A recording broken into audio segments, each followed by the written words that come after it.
lesson that people don't always understand. When you are set apart for a purpose greater than yourself, it comes with a weight that most will never have to carry. The chosen ones, those destined for something higher, walk a different path. And because of that, they often walk it alone. When God calls you, He doesn't send you down an easy road. He doesn't place you in the middle of the crowd where you can blend in and feel comfortable. No, He pulls you out. He sets you apart. And that separation can feel like isolation. It can feel like loneliness, like rejection, like you don't belong anywhere. But let me tell you something. You were never meant to belong where you were called to lead. The burden of being chosen is heavy. It means you see things differently. It means you hear things that others don't hear. It means that the vision inside you, the fire that burns in your spirit, will set you on a course that others can't understand. You will try to explain it to them, and they will look at you like you're speaking another language. You will try to bring them with you, but they won't want to go. And that's where the pain comes in. Because being chosen doesn't just separate you from the world, it often separates you from the people you love. Some of you know exactly what I'm talking about. You've had moments where you felt completely alone, wondering why no one seems to understand you. You've sat in rooms full of people and still felt like an outsider. You've been surrounded by friends and family and still felt an emptiness inside. Because deep down you know you were meant for something else. But here's what I need you to understand. That feeling isn't a mistake. That loneliness isn't an accident. It is a sign that God is doing something in you that He is not doing in everyone else. When you are chosen, you cannot live like everybody else. You cannot think like everybody else. And you cannot move like everybody else. That's why you don't fit in. That's why you struggle to relate. It's not that there's something wrong with you, it's that there's something different about you. God has placed something inside of you that requires separation, because what is building in you requires focus. It requires discipline. It requires obedience. And it requires you to let go of the need to be understood. Some of the greatest men and women of God were isolated before they were elevated. Look at Moses, raised in Pharaoh's house, but not truly one of them. Called to lead his people, but rejected by them at first. Look at Joseph, given a dream, but sold by his own brothers. Look at David, anointed as king, but sent back to the field over and over again. The pattern is the same. Before the chosen ones can step into their destiny, they must endure the loneliness that comes with being set apart. And that loneliness, it breaks you, it humbles you, it brings you to your knees. But that breaking is necessary, because when God is preparing you, He has to strip away everything that is not meant to go with you. The relationships that were only meant for a season, the habits that no longer serve your purpose, the distractions that keep you from hearing His voice. Sometimes the only way He can do that is to pull you away from everything and everyone you thought you needed. I know it's hard. I know there are nights when you wonder why God would place such a heavy burden on your shoulders. I know there are moments when you want to give up, when you think maybe I'm not strong enough for this. But I came to tell you today that you are. You were built for this. You were chosen for this. If God called you to it, He will give you the strength to carry it. Loneliness is not the end of your story. It is the beginning. It is the refining fire that purifies your purpose. It is the space where God speaks the clearest. It is the preparation ground for something far greater than you can imagine. So don't fight it. Don't resist. Embrace it. Because when the time comes, when God says it's time to step into the fullness of your calling, you will look back and realize that the loneliness wasn't loneliness at all. It was God walking with you, shaping you, preparing you so that when He finally sends you out, you will be ready.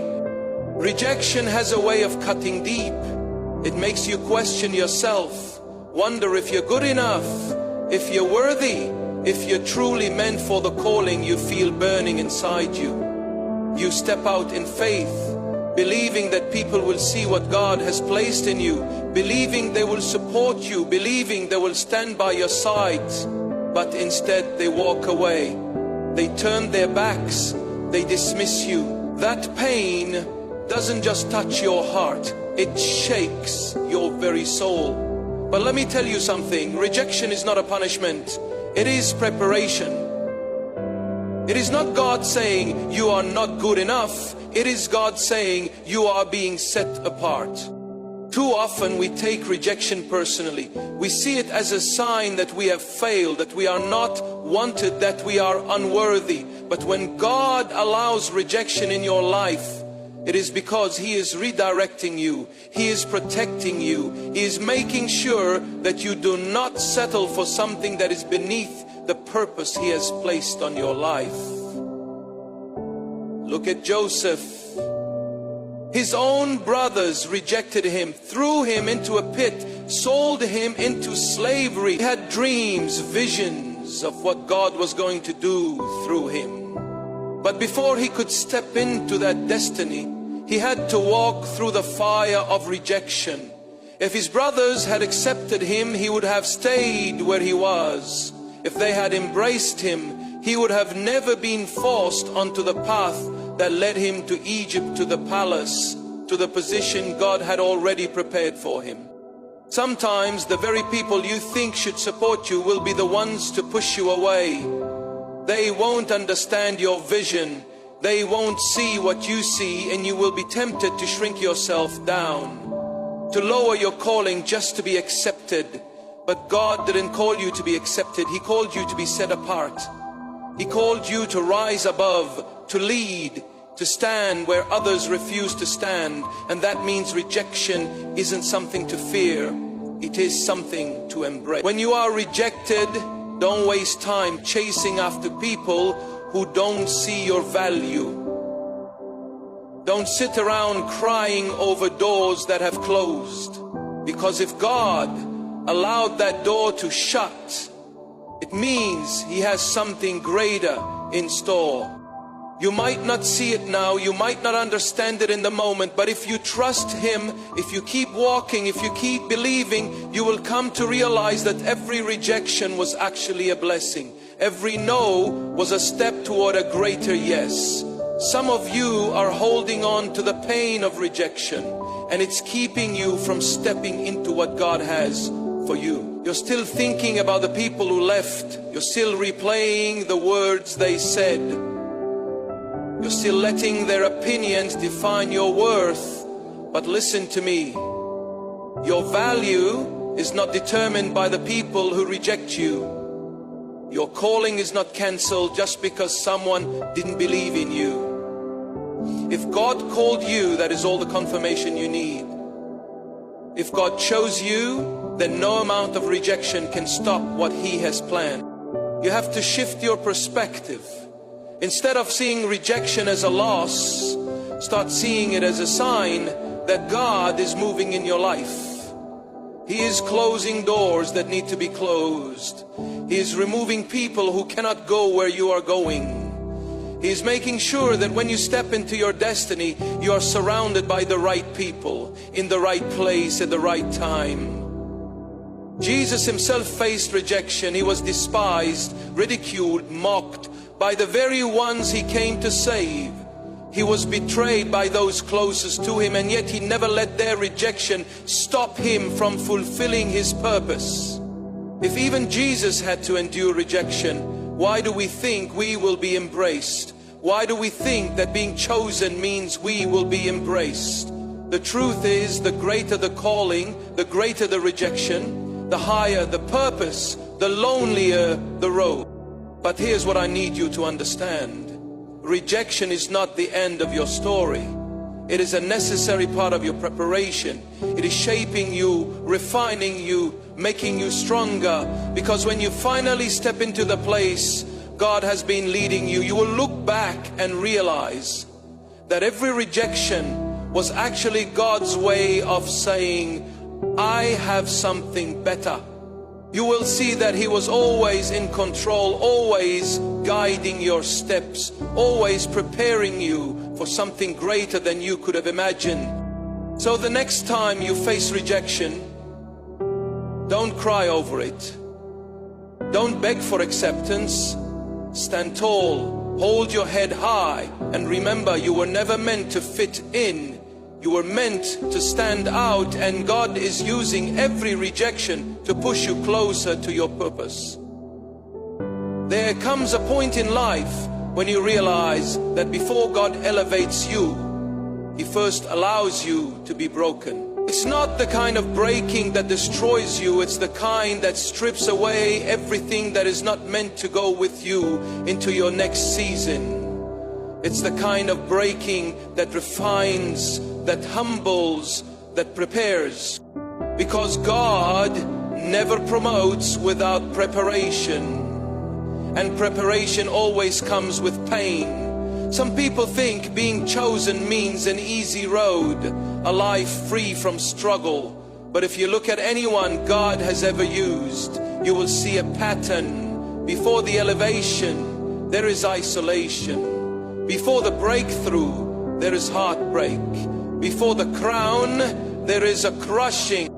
And in that crushing, you will feel like everything is falling apart. You will feel like the very things you thought were secure are being taken from you. You will wonder why God is allowing you to go through so much pain when all you've ever tried to do is follow Him. But that's the thing about being chosen. It means you have to go through what others won't, because you are being prepared for something others can't handle. When God has a high calling on your life, He cannot afford to let you walk into it unprepared.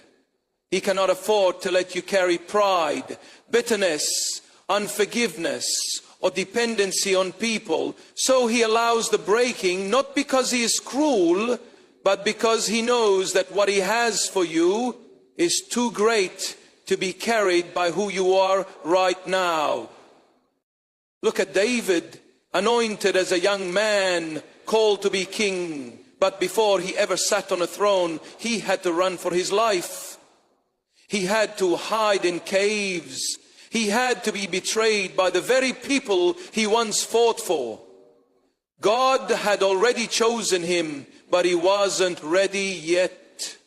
He had the anointing, but he still needed the process.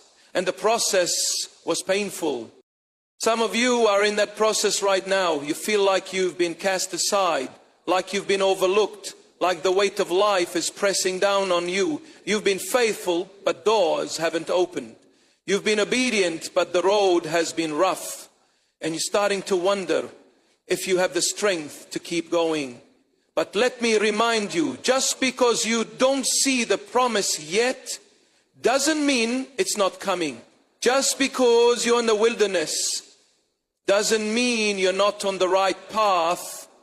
God is not punishing you. He is preparing you. He is strengthening you in the silence. He is developing your character in the hidden place. He is teaching you to trust Him when there's nothing else to hold on to. Because when the time comes for you to step into what He has called you to do, you won't just be ready, you'll be unshakable. And the truth is, not everyone will understand that process. Not everyone will see what God is doing in you. Some will question it, some will doubt it, some will walk away from you because they don't recognize what's inside of you. But don't let their misunderstanding make you doubt what God has already confirmed. Don't let their rejection make you question your identity. If people leave, let them go. If doors close, trust that they weren't meant for you. If the journey is harder than you expected, know that it's because what God is building in you is bigger than you ever imagined. The chosen ones will always face the greatest battles. They will always carry the heaviest weight, but they will also walk in the greatest power. Because when you have been tested, when you have been refined by fire, when you have walked through the valley and still kept your faith, nothing can shake you, nothing can break you. So don't be discouraged by the process. Don't let the struggle make you lose sight of the promise. Keep walking, keep trusting, keep believing, because what God has spoken over your life will not return void. And when the time comes, when the preparation is complete, when everything He has been shaping in you is ready, nothing in this world will be able to stop what He has ordained for you. Stay faithful, stay strong, because your time is coming.